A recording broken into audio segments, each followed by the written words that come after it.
Hello viewers, I'm your host Pratiksha Mishra with another episode of South Asia Focus. Let's begin the show. The Indian Navy marked Navy Day on December 4th, honouring its historic contribution to the nation's security. This year's theme, Strength and Power through Innovation and Indigenization, highlighted the Navy's commitment to modernization and self-reliance.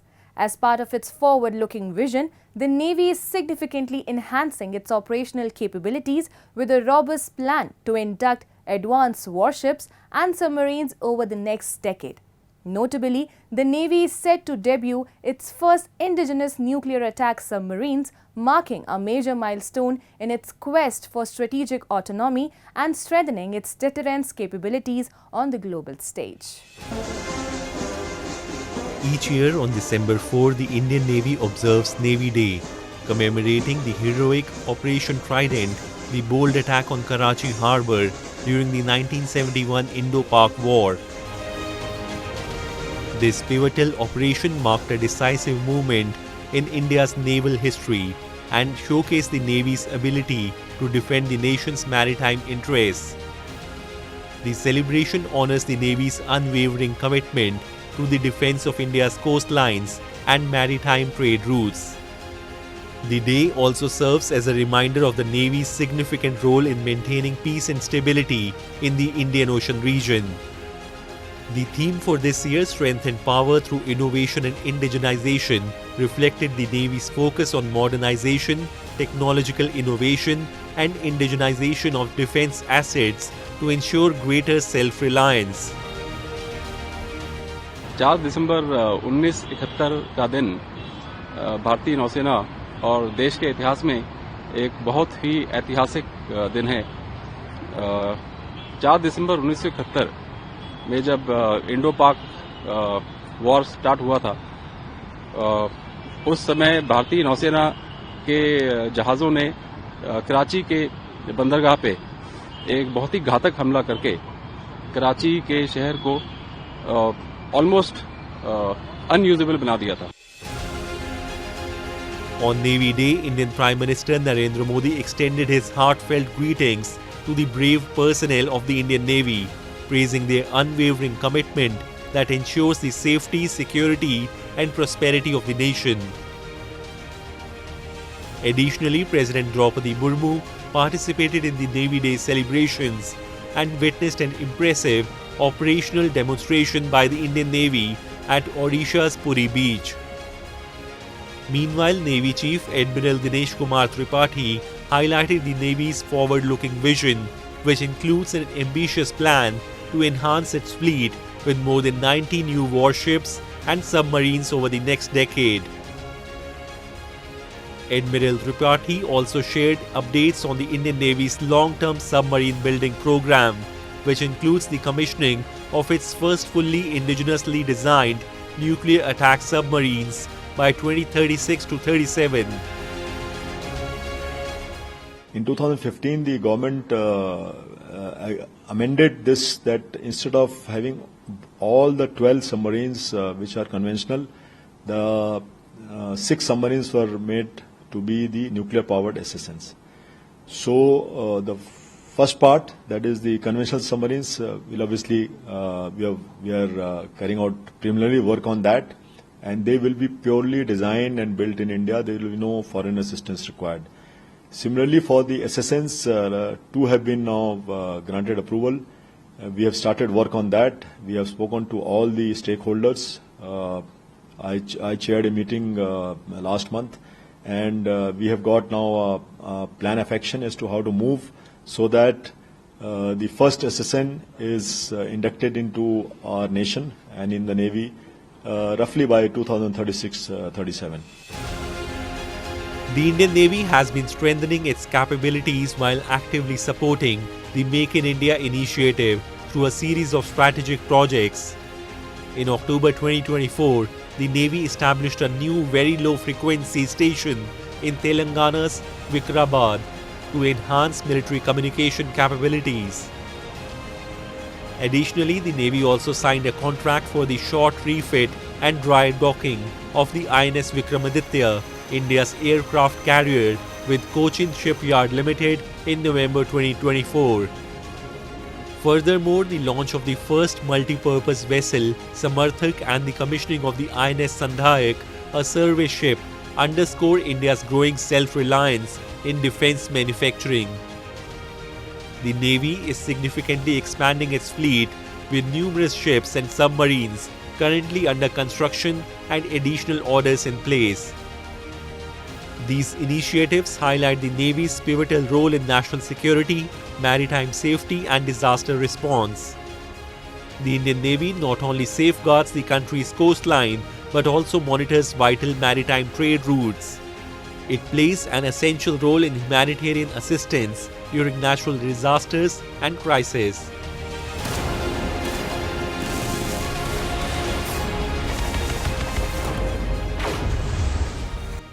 In the UK Parliament, lawmakers raised serious concerns over the escalating persecution of religious minorities in Pakistan. They discussed the misuse of the blasphemy laws, which disproportionately target Christians, Hindus, and Ahmadis, leading to violence and unjust imprisonments. Lawmakers also addressed the alarming rise in forced conversions, particularly of young girls from religious minorities. Additionally, they criticized Pakistan's educational system for perpetuating religious intolerance through biased textbooks. A report. Concerns are growing over the alarming reports of discrimination, violence, and persecution against religious minorities in Pakistan. One of the key issues is the misuse of Pakistan's controversial blasphemy laws, which have been increasingly used as tools to target religious minorities. Recently, in the UK Parliament, lawmakers raised serious concerns about the ongoing persecution of religious minorities in Pakistan, highlighting alarming reports of discrimination, violence, and human rights abuses.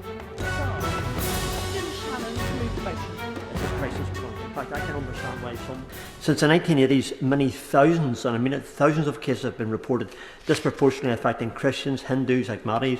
These laws are used not only to silence dissent, but also as tools for personal vendettas and mob incitement. When I was in Pakistan back in 2023, Madam Deputy Speaker, I remember meeting some of those who had been had been charged with blasphemy law, defaming or defaming the blasphemy laws, but were found that the allegations were vindictive and malicious, and there was no evidential base whatsoever for them. So I think I want to highlight that as well. These accusations, of course, have led to extrajudicial killings, violent attacks, mass displacements. In addition to legal challenges, religious minorities in Pakistan are increasingly vulnerable to forced conversions. Young girls from Christian and Hindu communities are especially at risk, with rising reports of abductions and coerced conversions. The country's educational system only exacerbates the problem, fostering religious intolerance and further marginalizing these minorities. In the UK Parliament, lawmakers also expressed deep concern over the educational system's role in perpetuating these injustices.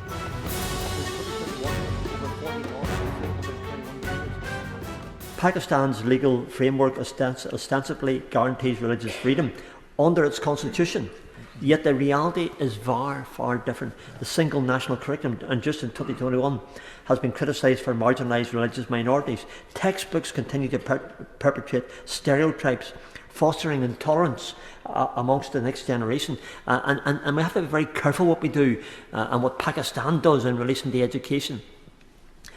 We had hoped that on our visit there some time ago, Madam Deputy Speaker, that we would see some of the changes, that we would see the opportunities coming to when it says, Pakistan says they set so many jobs aside for religious minority groups. The fact is we don't see that. The UK Parliament also discussed the growing repression in Balochistan, where resistance is being harshly suppressed by the authorities. The lawmakers highlighted the ongoing struggles in the region, particularly the women-led peace movements.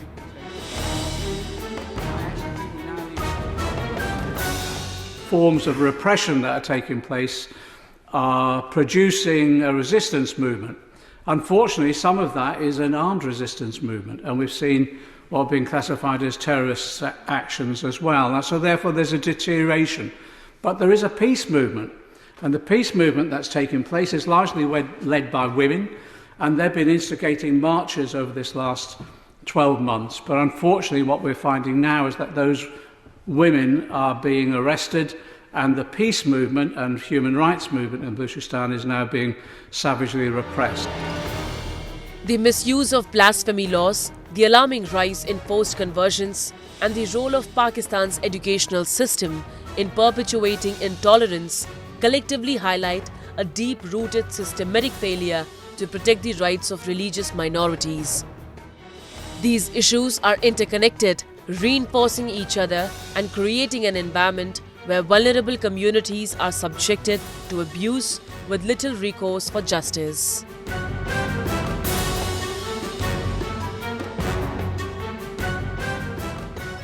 Time now for Asia This Week, the stories from across the continent.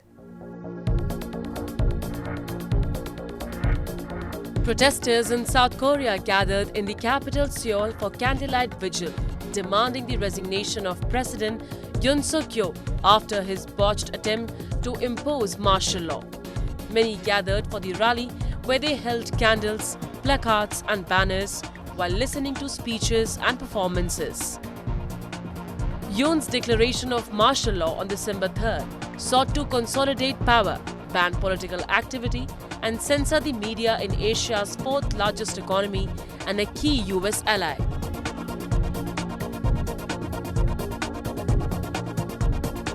India and Bhutan discussed bilateral projects in the field of electricity and urban planning during the visit of King Jigme Khesar and Queen Jitsun Pema.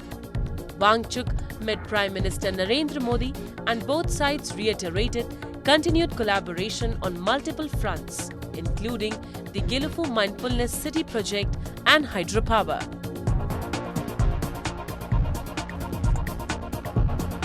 Hamad Al-Balawi, head of Saudi Arabia's 2034 World Cup bid, stated that the country has made significant progress in human rights while aiming to attract more fans than ever to the 48th showpiece event. Saudi Arabia is the sole bidder for 2034 World Cup, with FIFA set to vote on it next week amid concerns about the country's human rights record. Al-Balawi said the strides in human rights, especially in labor laws, are part of Saudi Arabia's commitment to transforming its social and economic landscape under Vision 2030.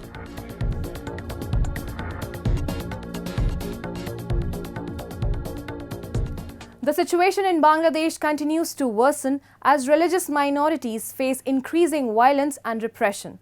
The brutal attack on a lawyer defending Hindu monk Chinmoy Krishnadas highlights the growing risk for those advocating for minority rights. Das' arrest on sedition charges has sparked widespread concern, with reports of hundreds of incidents of violence targeting the Hindu community since August. International voices, including UK MPs, are raising alarm over the escalating violence and the failure to protect minority communities. A report. A Bangladeshi lawyer who was defending Hindu monk Chinmoy Krishnadas has been brutally attacked by Islamists at his home. The lawyer is now in the intensive care unit fighting for his life. ISKCON India, which reported the attack, describes it as a sign of the growing dangers faced by those defending the rights of religious minorities in Bangladesh. This attack follows a series of violent incidents in Bangladesh following the monk's arrest. Arrested on November 25th at Dhaka airport, Chinmoy Krishnadas is facing sedition charges for allegedly disrespecting Bangladesh's national flag during a rally in October. According to reports, lawyers denied appearing for him during the bail hearing in a court. The charges and his arrest have sparked controversy and fear for the safety of religious minorities in the country. The incident has added to the growing tensions between India and Bangladesh, which have been escalating following the ouster of Sheikh Hasina. While India has raised concerns over the situation, the international community is beginning to condemn the violence. Recently, British MPs brought up the violence against Bangladesh Hindus in the UK Parliament.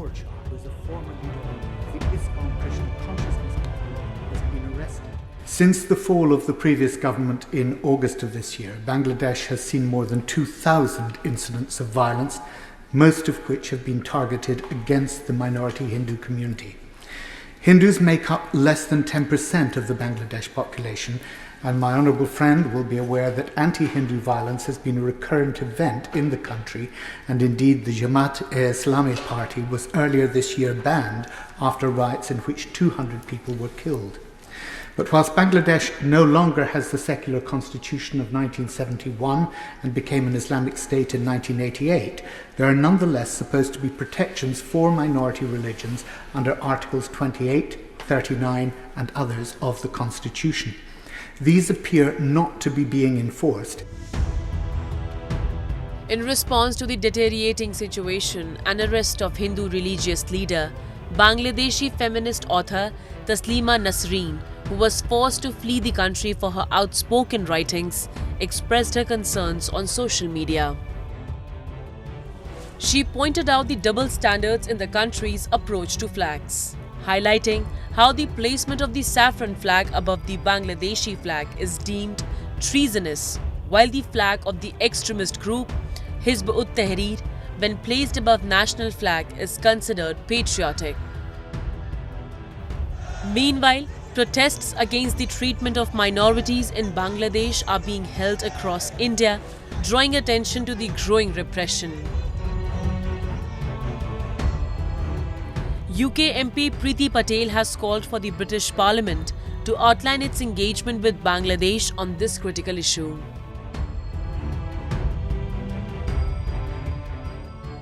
The degree of escalation in the violence is deeply, deeply concerning.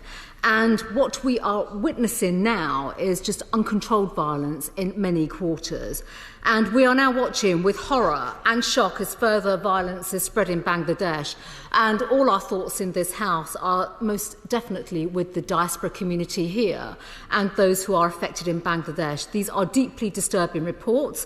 So given the current instability in Bangladesh and since the departure of the former Prime Minister in August, this is a moment of deep concern. Many governments are condemning the violence and calling for peace and law and order to be restored. So I welcome the comments from the Minister, but I must emphasise that all efforts must be taken now. As international pressure mounts, the situation in Bangladesh remains tense, with religious minorities facing an increasingly hostile environment.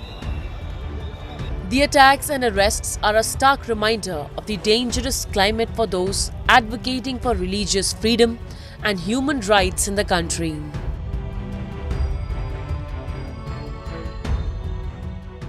Sectarian violence in Pakistan's Kurram district has spiraled out of control, plunging the region deeper into chaos. A large number of lives have been claimed, with Shia Muslims particularly targeted in ruthless attacks even under the supposed protection of military and police escorts. A recent ambush in Lower Kurram's Orchard area starkly highlights the deep fractures within the nation, where fragile ceasefires crumble and the state's promises of security prove empty. Take a look.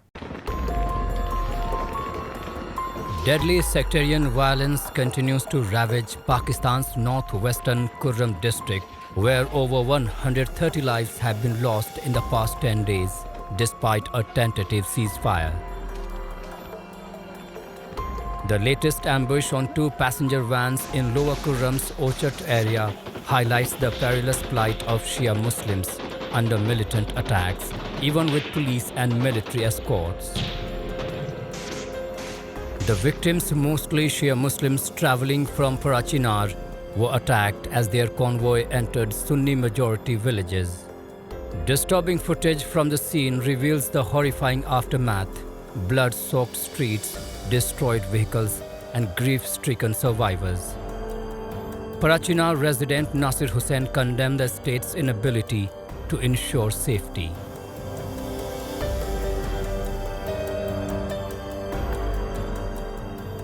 پرون کومه د الحراش واقع شوی دی او د مین روډ نه سکیورټي حصار کې صدی کې کومه کنوایی و هغه آرمی او د پولیس اف سی نگرانۍ کې کار داسې دی چې دغه علاقې کې بار بار واقعات کېږي. مین روډ دی دا د ریاست ذمہ داری دی چې دا روډ کلیر کړي او د کومه کروایي شوي دی په کار دی فورا د کومه ناصر دی دهشتګرد د ناصر دغه کروایي وشي دا د فورا ونیولی شي.